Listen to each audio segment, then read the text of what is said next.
तर मेकल पर्वतावरती भगवान भोलेनाथांच्या शरीरातून नर्मदा मैयाची उत्पत्ती झाली. असं नर्मदा असं नाव ठेवलं गेलं. ती कुमारी अवस्थेमध्ये आहे, एक कुमारिका आहे, बालिका. त्या रूपामध्ये तिचं जे सौंदर्य आहे ते सौंदर्य सगळ्या देवांना मोहित करतं, भाळून टाकतं.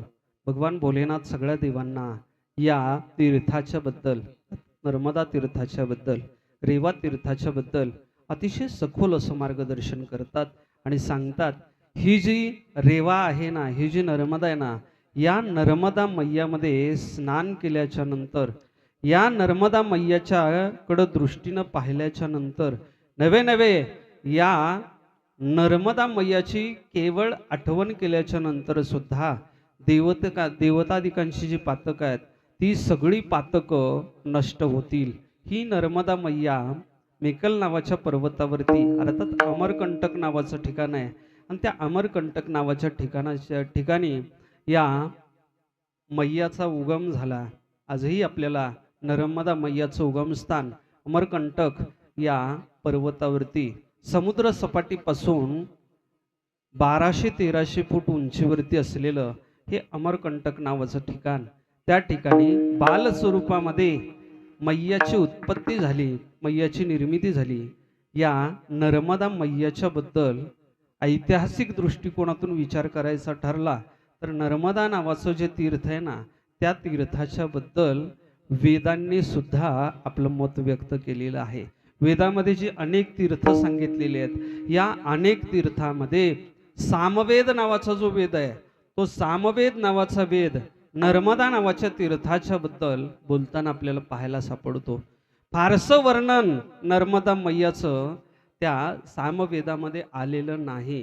सामवेदाच्या पलीकडे जाऊन ऋग्वेद आहे, यजुर्वेद आहे, अथर्ववेद आहे, या इतर वेदांच्या मध्ये नर्मदा मैयाचं, अर्थात नर्मदा तीर्थाचं महात्म्य फारसं आपल्याला पाहायला सापडत नाही. पण सामवेदामध्ये नर्मदा मैयाचं थोडंसं वर्णन आलेलं आपल्याला पाहायला सापडतं. या सामवेदाच्या नंतर उत्पन्न झालेलं जे संस्कृत साहित्य आहे त्याच्यामध्ये काही अरण्यक आहेत, काही ब्राह्मण्यक आहेत. या अरण्यकामध्ये आणि ब्राह्मण्यकामध्ये नर्मदा मैयाचं महात्म्य विस्तृत प्रमाणामध्ये वर्णन केलेलं आपल्याला पाहायला सापडतं. पहा, अनेक पुराणं त्याच्यानंतर निर्माण झाली, अनेक पुराणं. त्या पुराण ग्रंथांच्या मध्ये नर्मदा मैयाचं जे महात्म्य आहे ते महात्म्य रेवाखंडाच्या माध्यमातून व्यक्त केलेलं आपल्याला पाहायला सापडतं.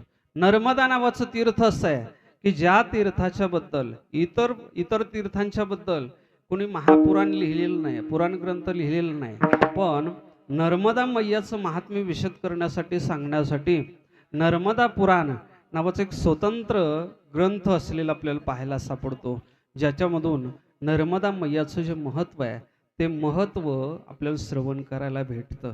पहा, जो साधक या नर्मदा मैयाची परिक्रमा करण्यासाठी जातो, नवे नवे तिच्या दर्शनासाठी जातो, मैयाची कृपा त्याच्यावरती झाल्याविना राहत नाही.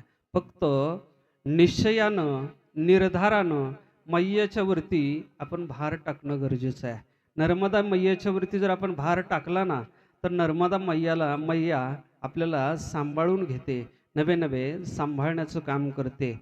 आईचं प्रेम जसं आपल्या लेकरावरती असतं ना, तसंच प्रेम जो नर्मदा मैयाच्या खंडामध्ये जातो, नर्मदा खंडामध्ये, आणि मैयाची सेवा करण्यासाठी सुरुवात करतो, संपूर्ण भाव नर्मदा मैयाच्या वरती जर ठेवला ना, तर ही नर्मदा मैया त्याचा संभाळ केल्याशिवाय राहत नाही.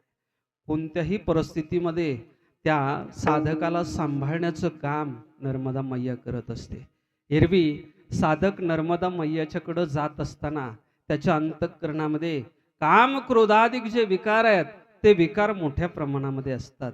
व्यवहारामध्ये राहिलेला, संसारामध्ये राहिलेला जो साधक आहे, त्या साधकाच्या अंतःकरणामध्ये काम आहे, क्रोध आहे, लोभ आहे, मद आहे, मत्सर आहे, हे सगळे विकार आहेत.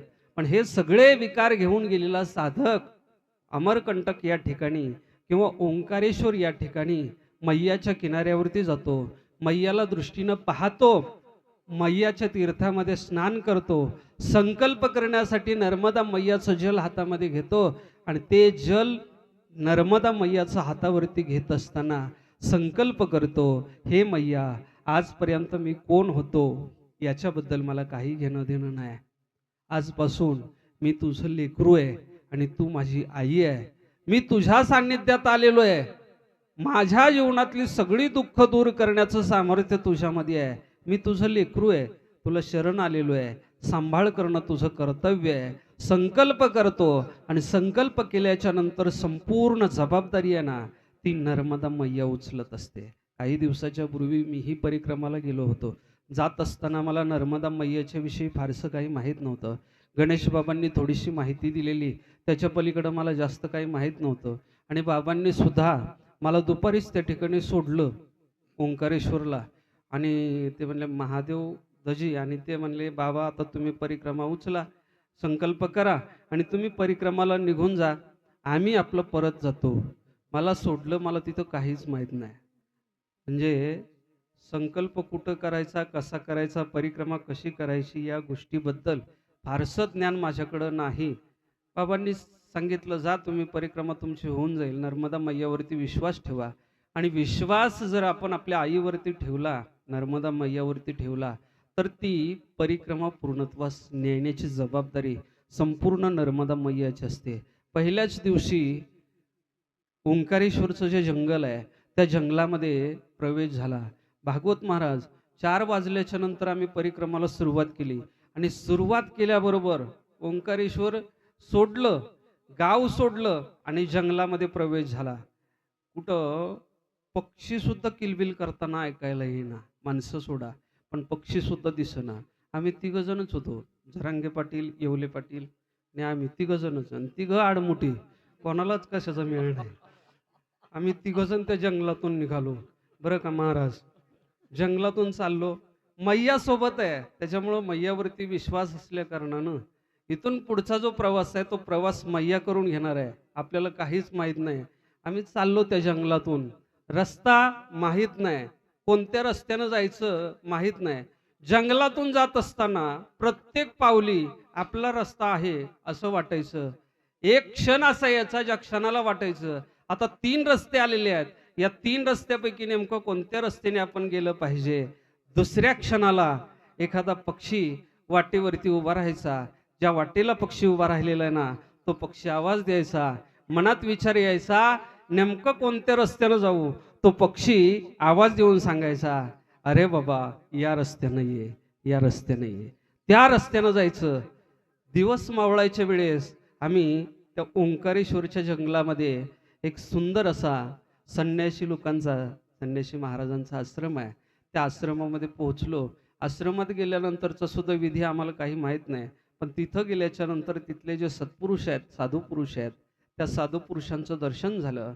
आणि त्या साधू पुरुषांनी मैयाची परिक्रमा काय असते, नर्मदा मैयाची परिक्रमा काय असते याचं थोडंसं ज्ञान दिलं, मार्गदर्शन केलं. त्यांनी सांगितलं, परिक्रमा अशी करायची असते, तुमचा पहिला दिवस आहे, काही हरकत नाही, मैयाची कृपा तुमच्यावरती आहे म्हणून तुम्ही एवढ्या घनदाट जंगलातून आलात. नाहीतर या जंगलातून यावेळेस म्हणजे दिवस मावळ्याच्या नंतर यायची डेअरिंग, यायचं धाडस ज्याला माहीत आहे तो करू शकत नाही. कारण या जंगलामध्ये हिंस्र पशु वास करतात, राहतात. या जंगलात वाघ आहेत, सिंह आहेत. तुम्ही याच्यातून आलात, मैयाची कृपा तुमच्यावरती आहे असाच विश्वास ठेवा आणि पुढं पायी चालत राहा. नर्मदा मैयाच्यावरती विश्वास असेल ना, श्रद्धा असेल ना, तर ती मैया मार्ग दाखवत राहते. एक वेळ असा यायचा, शूलपाणीच्या जंगलामध्ये गणेश बाबा प्रवेश केला आणि शूलपाणीच्या जंगलामध्ये प्रवेश केल्याच्या नंतर पहिलाच आश्रम लागतो, तुम्हाला माहित आहे. तो आश्रम पार करून गेल्याच्या नंतर एके दिवशी आमच्यासोबत नाशिकचे काही परिक्रमावासी होते. त्यांच्यामुळं आम्ही सकाळी लवकरच उठलो. जो परिक्रमाचा नियम नाही, म्हणजे आमच्या हातून नियम तुटला परिक्रमाचा. परिक्रमाचा, नर्मदा परिक्रमाचा नियम आहे, दिवस उगवल्याच्या नंतर स्नान करून नर्मदा मैयाची आरती करून आणि प्रसाद वगैरे घेऊन मग नंतर पुढच्या मार्गासाठी जायचं आहे. नामस्मरण करायचं आहे, गीतापाठ करायचं आहे, सगळे नियम त्या ठिकाणी आहेत. पण त्या दिवशी आम्ही थोडंसं लवकर उठलो. स्नान करण्याची व्यवस्था त्या आश्रमावरती नव्हती, म्हणून ठरवलं पुढं गेल्याच्या नंतर स्नान करू आणि पहाटेच्या गडद अंधकारामध्ये चालायला सुरुवात केली. महाराज पुढं चालत असताना 2-3 किलोमीटर गेलो. तिथून 3 किलोमीटर गेल्याच्या नंतर डोंगर लागलेले आहे, डोंगर.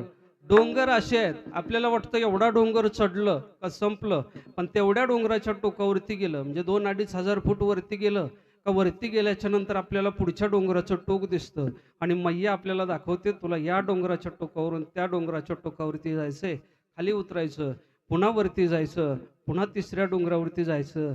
त्या दिवशी आम्ही लवकर उठलो. अंधार होता, कोणी उठलेलं नव्हतं, वाटेनं कोणी वस्ती नाही. तिकडं आदिवासी लोक राहतात त्या शूलपाणीच्या जंगलामध्ये. आदिवासी लोक, त्यांना आपली भाषा समजत नाही. आपण काय बोलतो हे त्यांना समजत नाही. ते आपल्याला काय बोलतायत हे आपल्याला समजत नाही. त्यांना फक्त एकच कळतं, नर्मदे हर आपण म्हटलं का हे परिक्रमावासी आहेत एवढं त्यांना समजतं. याच्या पलीकडे त्यांना काही समजत नाही. पहाटेच्या वेळी 2 रस्ते लागले. कोणत्या रस्त्यानं जायचं समजत नाही, कळत नाही. आम्ही 4 जण होतो, 4 व्यक्ती होतो आम्ही, 4 परिक्रमावासी. 4ही जण जागेवरती उभं राहिलो. इकडं पाहतो तिकडं पाहतो, मोठ्यानं आवाज दिला, नर्मदे हर, नर्मदे हर, नर्मदे हर. पण कुणीच आम्हाला आवाज द्यायला आलो नाही, कुणी नाहीच. पाठीच्या वेळेस त्या डोंगरामध्ये कोण असणार आहे, अरण्यामध्ये जंगलामध्ये कोण असणार आहे त्या ठिकाणी, कुणीच आम्हाला प्रतिसाद देऊ शकलं नाही. तेवढ्यात एक जो कुत्रा आहे ना, तो कुत्रा आमच्या जवळ आला आणि आमच्या बाजूनं त्यानं असं चक्कर मारली, प्रदक्षिणा केली आणि आमच्या समोर ज्या रस्त्यानं आम्हाला जायचंय त्या रस्त्याला जाऊन तो उभा राहिला. मगर महाराज, त्या कुत्र्यानं आम्हाला किती किलोमीटर रस्ता दाखवला असेल, किती किलोमीटर, तब्बल 27 किलोमीटर त्या कुत्र्यानं चालण्यासाठी आम्हाला रस्ता दाखवला. आमच्या पाठीमागं परिक्रमावासी नाही, आमच्या पुढं कुठं परिक्रमावासी भेटला नाही आणि मध्ये कोणती व्यक्ती सुद्धा आम्हाला भेटली नाही. नर्मदा मैयावरती विश्वास असेल ना, तर मैया साधकाला रस्ता दाखवण्याचं काम करते. त्या साधकाला फक्त साधना करत राहणं हे त्याचं कर्तव्य आहे. ज्या क्षणाला जो भाव अंतःकरणामध्ये निर्माण होतो, तो भाव पूर्ण करण्यासाठी नर्मदा मैया तत्पर असते, तयार असते. अहो,